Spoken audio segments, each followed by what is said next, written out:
So just like millions of you, I watched the first episode of Season 2 of Westworld, and this show is a mind beep. It is such a crazy idea. The idea that AI eventually takes over, and of course last season was all about these incredible artificially intelligent creations. They're called hosts in the show, becoming self-aware and starting to understand that they have been brought into kind of a forced slavery and used as this park attraction for the rich and the depraved, really, that come to the park to abuse these robots. And the robots just get kind of reused, and their memories wiped, and they are just used as objects. And half of them are naked half the time. They've got a lot of human-like features and human-like skin and blood, and you could get as insidious as you want with these creations. You can have sex with them and you can shoot them in the face.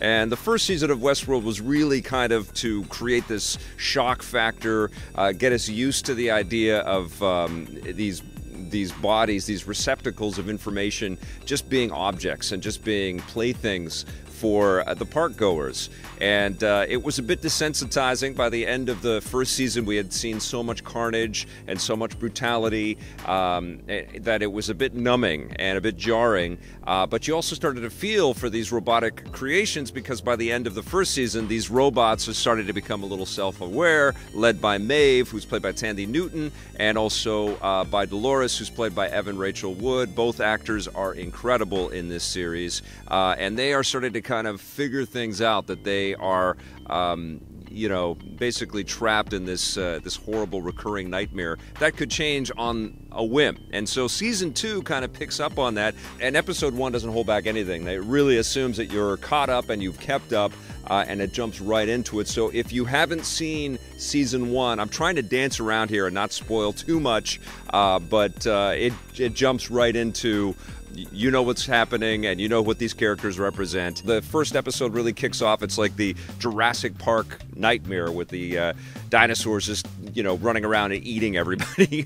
It kind of feels a little bit like that. And of course, we're introduced to kind of a military presence that's going to come in and try to bring back some normalcy and recoup on some of this massive investment.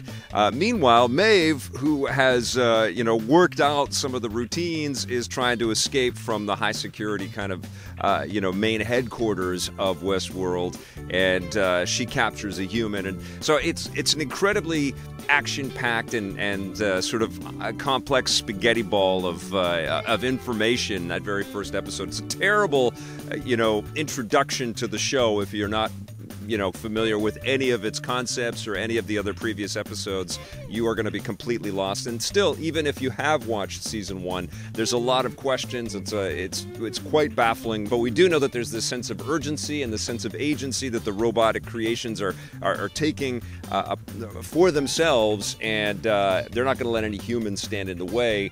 And it's kind of a weird thing. It kind of is like the mirror image of what we saw in the first season, where we see these actors who had been so brutalized and so just pushed around come into their own and sort of dish out a little payback. And it makes you uncomfortable, like this series always has. It's so expertly photographed and so beautifully constructed and so mesmerizing that you just can't take your eyes off of it. And I have to give a special shout out to Evan Rachel Wood, who is just so competent and so electrifying and so interesting to watch, because she's had to play this character of Dolores in a million different varieties already throughout this show, and we are introduced to a whole new one in this first episode, and it's thrilling. And I can't wait for the next episode. I think that this show is it's a marvel. And I think it's one of the coolest things that we can see on TV right now. It's not for the weak-stomached. There's lots of blood and guts and gore, and it's not for the prude either, because there's a lot of just naked flesh all over the place. But man, is it well made. Westworld, episode 1, you got me. Really had a good time with it. Still lots of questions, but I think that's how you start a new season, isn't it? I'm going to give it a 9 out of 10.